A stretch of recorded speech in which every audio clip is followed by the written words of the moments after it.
A true story that happened in the mid 90s. They walk among us. The cards slapped gently against the fold out table, the only sound besides the hum of insects in the woods. Four men sat on the front porch of a small house deep in the sticks. The porch light buzzed overhead, throwing a dim amber glow that barely lit their faces or the weather beaten deck beneath them.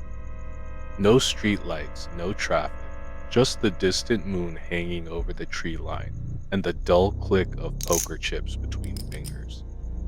Raise you 10, bitch ass, Vince muttered, tossing a few crumpled bills into the pile. Tommy snorted. Man, you bluffin', I fold. Mike grinned without looking up. Punk move. Yeah, you still owe me from last week, you hoe. Mark laughed and shook his head, flicking ash from the cigarette between his fingers. Y'all argue like divorced exes. Ain't none of you winning tonight anyway. They laughed, tired, low, mean, in a friendly way. Just four guys playing cards under a dying light at 11 p.m., smoking cigarettes and breathing in the quiet chill of the woods. A haze floated around the porch, soft and gray, curling up into the dim light. Vince leaned back in his chair and glanced out toward the driveway, long and cracked, leading to the woods. Four cars lined up like tombstones.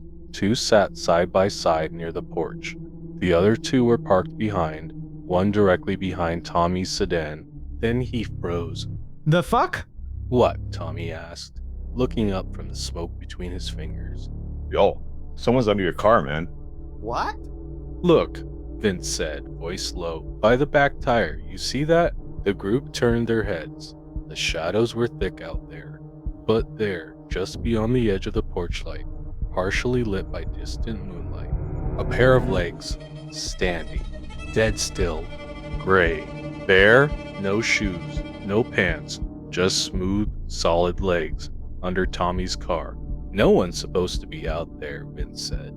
Quit playing, Mike muttered. You high? Bitch, I ain't high. Look. Mark stood up slowly and stepped to the edge of the porch. He squinted hard into the dark. I don't see shit, he said.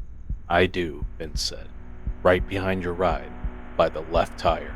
They ain't moving, just standing. Mark shook his head. All right, ho, I'll check. You better not be messing. He hopped down off the porch, boots crunching over gravel. The cars loomed in the dark. He walked slowly around Tommy's car and crouched down. Nothing, just gravel, shadows, and cold air. He looked under the car, reached a hand in. Still nothing. Y'all seeing ghosts, he called. Ain't nothing? Mark, Vince interrupted, voice shaking. Look at the end of the driveway. Mark stood. Then he saw them. Another pair of legs. Same gray skin. Same unnatural stillness. This time behind his car, way at the back. There had been no sound, no movement, but the shape was different now. It had moved, or there were more than one. Get back up here, Vince shouted. Mark backed away fast and jumped back onto the porch, heart hammering. I told you, man, Vince said. That ain't normal. You sure it wasn't just a shadow before? Tommy asked, though his voice didn't sound convinced. I know what I saw, punk, Vince snapped. They stood there, staring into the black. The driveway looked empty again, but none of them could shake the feeling. The porch light flickered overhead. Then died. The world went dark. Only the moon remained. The night held its breath. Then, soft crunches in the gravel, footsteps. Slow, deliberate, from the end of the driveway, then more. All of a sudden,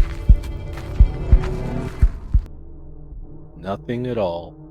Everything went silent. No one said anything, just quiet breathing and the cold truth that they were no longer alone. Everyone ran their asses inside and never saw the legs ever again. Like and subscribe for more